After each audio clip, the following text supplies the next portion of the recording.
Hello dear bankers, नमस्कार। आप सभी दोस्तों का स्वागत है जेएआईबी एमसीक्यू सीरीज में। और हम आपके साथ जुड़ चुके हैं पीवाईक्यू क्वेश्चन, जो हमारे प्रीवियस ईयर क्वेश्चन है उसका क्लास नंबर 7 डिस्कस करेंगे। तो फटाफट सभी दोस्त जुड़ जाइए। जेएआईबी CAIB बाय अरविंद सर, और ये QR कोड स्कैन करके आप हमारे टेलीग्राम पर जुड़ सकते हैं।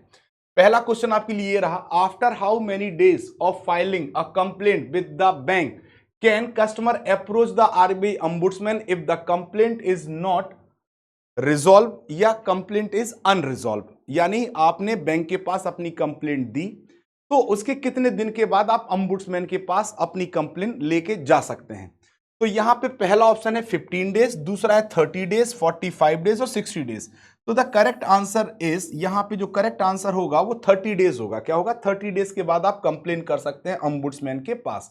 सो a customer can approach the RBI ombudsman if the complaint with the bank remains unresolved after 30 days of filing the initial complaint with the bank. Additionally, the customer can also approach the ombudsman if they are not satisfied with the bank's response or if the bank reject the complaint entirely.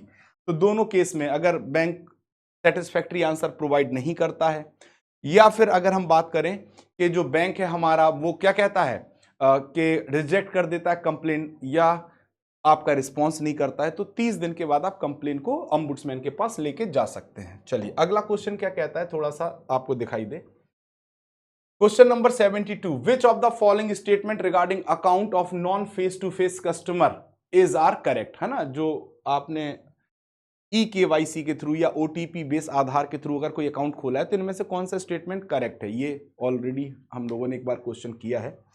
तो इस question में अगर हम सबसे पहले बात करें, aggregate balance of the deposit account of the customer can not exceed 2 lakh, ये गलत है स्टेटमेंट। पहला 1 लाख होना चाहिए, ठीक है, और क्रेडिट आपका 2 लाख होना चाहिए। So the aggregate of all credit in the financial year across the deposit account can not exceed 2 lakh, ये करेक्ट स्टेटमेंट है।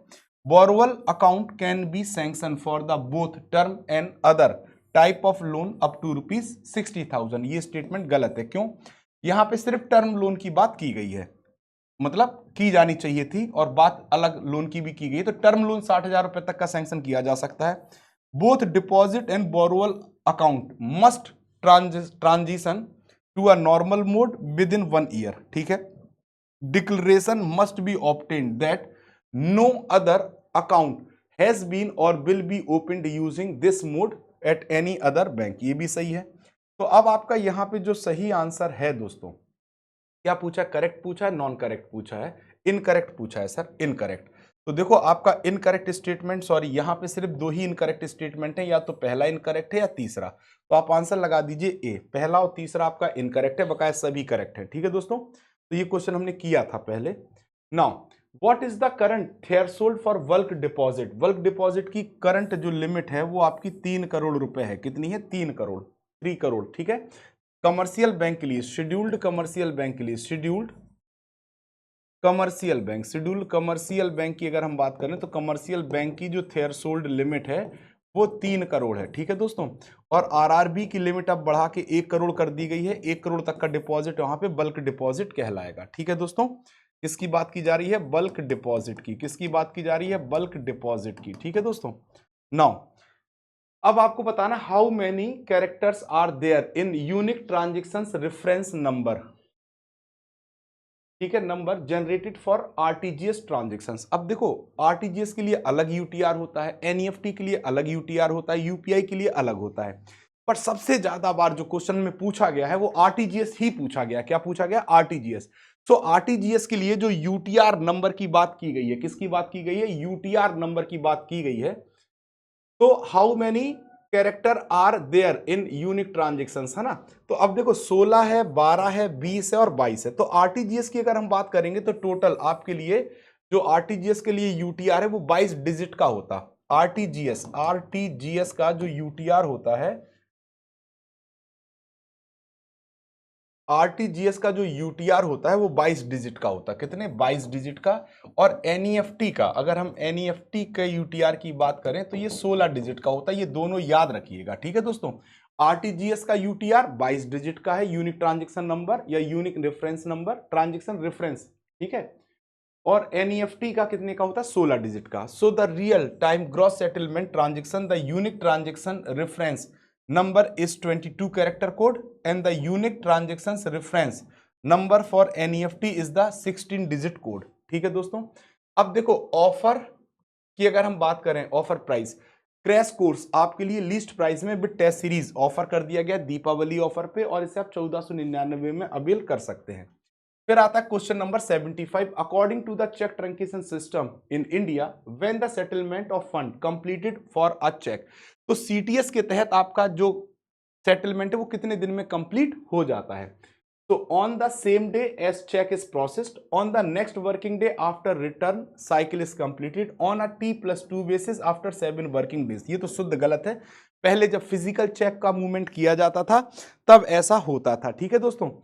ठीक, अब आपको बताना है कि इनमें से कौन सा सही आंसर है। तो देखो यहां पे जो करेक्ट आंसर है वो आपका है on the next working day after the return cycle is completed, ठीक है। नाउ यहां पे आपका आंसर बी है, ठीक है। Now according to the MSME development act 2006, if the payment is delayed by the buyer he owes compound interest with monthly rate at time the RBI bank rate.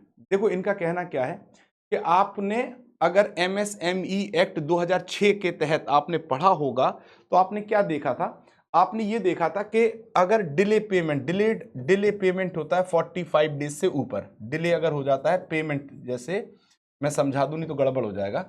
जैसे किसी seller ने सामान बेचा, अब ये सेलर क्या है? MSME है। क्या है दोस्तों? MSME। किसी बायर को बेचा क्रेडिट पे सामान, तो बायर को इनका पैसा एटलीस्ट 45 डेज में दे देना है अगर क्रेडिट पे खरीदा है। अगर इसके बाद भी डिले करता है तो आपको बताना है कि ही owes compound interest with monthly, क्या लिखा है? Rest at time the RBI bank रेट। तो मंथली रेस्ट कितना होगा? 3%। कितना होगा? 3% होगा। कितना होगा? 3%। अगर MSMED एक्ट 2006 एड्रेस करता है delete payment to MSME making buyer liable to compound fine if they fail to pay within 45 days of accepting goods and services. So fine is compounding monthly at 3 times. 3 times. How many times? 3 times.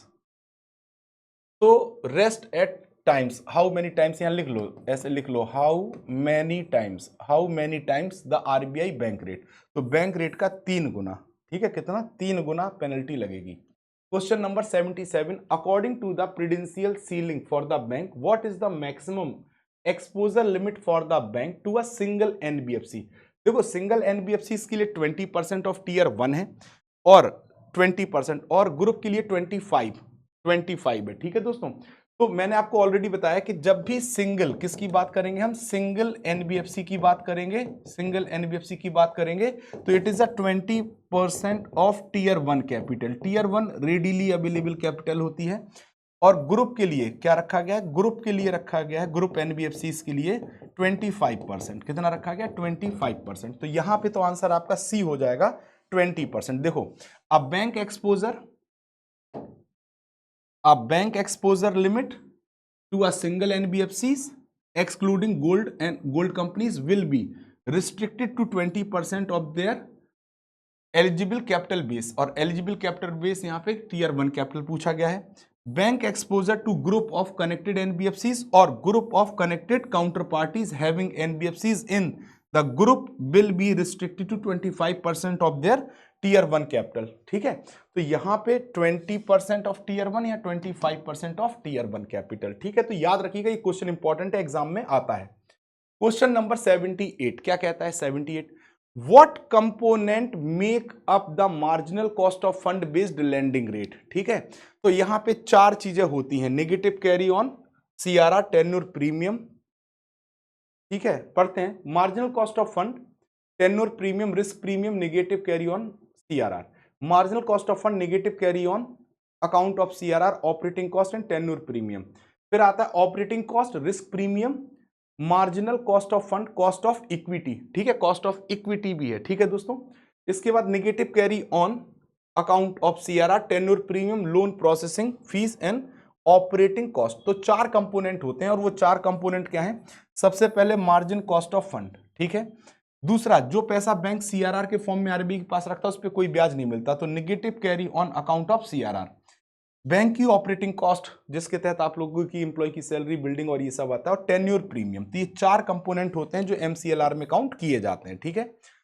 तो MCLR, marginal cost of fund based lending rate, all floating rate rupee loans sanction and review with effect from 1st April 2016 are priced with reference to the marginal cost of fund based lending rate, which is internal benchmark for such purpose. So the MCLR cell comprises of marginal cost of fund, negative carry on account of CRR, operating cost and tenure premium. तो आपको 5 प्रकार के MCLR घोषित किए जाते हैं: overnight, 1 month, 3 month, 6 month और 1 year, ठीक है दोस्तों। अंडर दीनदयाल अंत्योदय योजना, national rural livelihood mission scheme, what is the range of the revolving fund? 10 से 15,000 का जो रेंज होता है उसे रिवॉल्विंग फंड कहा जाता है, जो सेल्फ हेल्प ग्रुप्स को प्रोवाइड किया जाता है, ठीक है। और इस फंड को वो इनकम जनरेशन एक्टिविटीज में ही यूज करेंगे, ठीक है दोस्तों। तो 10 to 15,000 की लिमिट होती है रिवॉल्विंग फंड की रेंज, ठीक।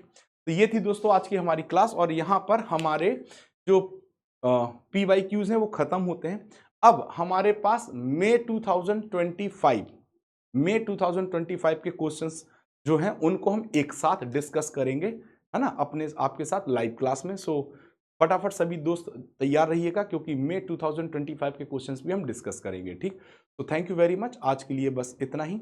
और आप सभी के लिए दिवाली ऑफर चल रहा है दोस्तों। इस ऑफर में आप 60% तक का डिस्काउंट अवेल कर सकते हैं। यहां पर आप JAIB महापैक फॉर JAIB एग्जाम मात्र 6 महीने का 2499 में, 12 मंथ का 3599 में और 24 मंथ का 5599 में अवेल कर सकते हैं।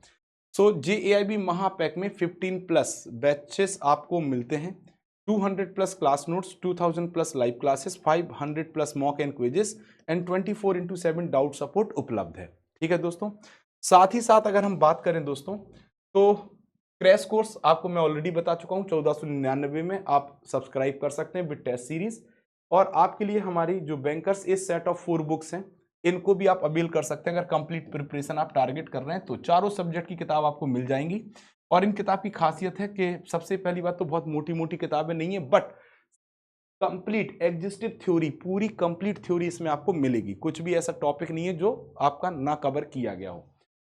हिंट एंड सोल्यूशन आपको यहाँ पे मिलेंगे, question with case studies her unit के पास, है ना, छोटे छोटे क्वेश्चन नहीं, बढ़िया क्वेश्चन एक्सप्लेनेशन के साथ, और mind map and quick revision ऐसी किताब बनाई गई कि आपको आसानी से हो जाएगा। तो चारों पेपर आपके कवर हो जाएंगे, पेपर 1, 2, 3, 4, और 1224 रुपए में आप अमेजोन और फ्लिपकार्ट से इसको बाय कर सकते हैं।